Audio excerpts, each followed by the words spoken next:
katta o'g'illi xonadoniga bordim.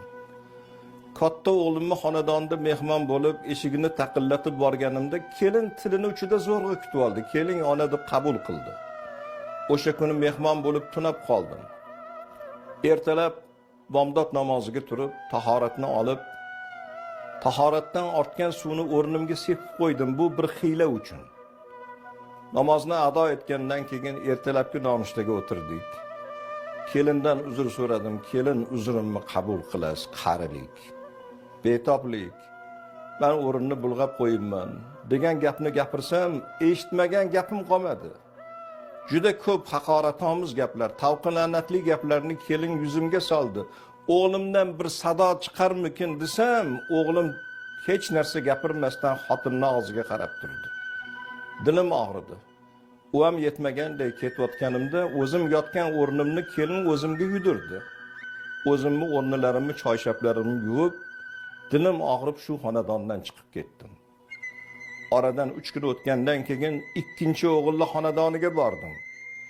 Ikkinchi o'g'ilni ham xonadonida xuddi shu sinoatni davom ettirdim. Tahoratdan ortgan suvni o'rnimga sepib qo'yib, kelindan uzr so'rasam, kelin qattiq gapirgani yo'q, lekin o'g'limni olib kirib, o'g'limga dashnom berdi. Onang undoq, onang bundoq degan gaplarni gapiryapti, qulog'imga kiryapti. Bolam eshitib turibdi, lekin onam mehmon-ku degan gap o'g'illar og'zidan chiqqani yo'q. Xuddi boshini egib aybdor odamday xotinga tobe bo'lib gapiga quloq soldi. Dilim og'ridi, chiqib ketdim. Oradan kunlar o'tib, nihoyat 3-o'g'illi xonadoniga bordim. 3-o'g'illi ham xonadonida xuddi shu ishni takror qildim. Tahoratdan ortgan suvni o'rnimga sepib, ertalab kelinga uzr etsam, ikkita kelindan eshitmagan gapni bu kelindan eshitdim. Ona, qo'yningizga olmang. Men sizni xizmatingizni qilaman deb kelin bo'lganman. Meni erimni tug'ib voyaga yetkazib, siynangizni buloq qilib yemizgansiz. Bir paytlar bizni erlarimizni teylarini siz yugandirsiz, xizmatlarini qilgandirsiz. Men endi sizni xizmatingizni qilaman, qo'yningiz cho'kmasin deb kelin xizmatimni ado etdi. Yuragimdan oftob chiqqanday bo'ldi. 3 ta o'g'il tuqqan ekanman, o'g'il bolasini endi ko'rganday bo'ldim. Oxirida chiqib ketayotganda kelindan barmog'ini o'lchamini so'radim. Kelin barmog'ingizni o'lchamini aytsangiz. Kelinni barmog'ini o'lchamini bilgandan keyin to'g'ri zargarlik do'koniga bordim. Erimdan qolgan dunyo bor, qo'limda mablag' bor edi. Tilla taqinchoqlar oldim, sovg'a salomlar oldim. 3 ta o'g'limni xonadonimga taklif qildim. Ayolinglar bilan kelinglar. Kelinlar bilan birin-ketin o'g'illarim xonadonimga kirib keldi. Kirgandan keyin o'g'illarimga qarab, "Otasiz sizlarni katta qilganligim esinglardami?" "Ha, esimizda. Siynamni buloq qilib emizdim, katta qildim, odamlarni xonadonida xizmatni qildim. Sizlarni ulg'aytirib voyaga yetkazdim. Otasi yo'q farzandlardan kam qilib o'stirganim yo'q. Sani xonadoningga bordim, katta o'g'ilga yuzlanib. Men kasal emasman, sog'man. Hiyla uchun qildim, sinov uchun qildim. Tahoratdan qolgan suvni o'rnimga sepdim.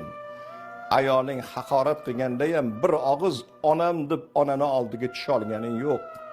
Dilim og'rib xonadoningdan ketdim. U ham yetmaganday o'zimga yudirdi yotgan o'rnimni. Ikkinchi o'g'ilga yuzlandilar. Seni ham xonadoningga bordim, ro'shnolik ko'rarmikinman dedim. Ayoling menga qattiq gapirmasa ham seni o'zingga qattiq gapirdi. Onam deb yonimni ola olmading. Dilim og'rib chiqib ketdi. 3 ta o'g'il ko'rgan ekanman. O'g'il bolasini 3-o'g'illi xonadonida bildim. Haqiqiy o'g'il tuqqanim 3-o'g'il ekan. Kelinga aytganimda diliz og'rimasin ona, qo'yningizga olmang deb kelin xizmatimni ado qildi. Endi qolgan umrimni Xudo qancha umr bergan bo'lsa 3-kelinni qo'lida o'tkazaman. Lekin sizlar eshitinglar. Bergan oq sutimga odamlarni xonadonini sidirib, odamlarni xonadonida bolalarimni ko'zidan yoshi oqmasin deb qilgan xizmatlarimga achinmayman. O'g'il tug'dim deb voyaga yetkazganimga achinmayman. Otasiz farzand katta qilganimga achinmayman. Lekin sizlardek farzandga bergan tarbiyamni besamar ketganligiga achinaman. Bu dunyo qaytar dunyo. Tayyor turinglar. Sizlarning ham oldinglarda o'g'illaringlar bor, farzandliklar bor. Sizlarga ham qaytmasdan ilojisi yo'q. Men hammanglardan roziman. Biron bir gapni gapirishga haqqim yo'q. Lekin tayyor turinglar.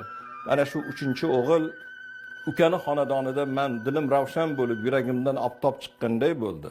Alloh nasib etsa bu farzandning rohatini ko'rmasdan ilojisi yo'q deb hikoya nihoyasiga yetadi. Endi bu ijtimoiy tarmoqda chiqqan hikoya, rivoyatdir, zarbul masaldir, lekin buni zamirida haqiqat bor. Ko'p joylarda uylangandan keyin ona chetga surilib qolayotgan xonadonlar bor. Onani gapi inobatga o'tmaydi.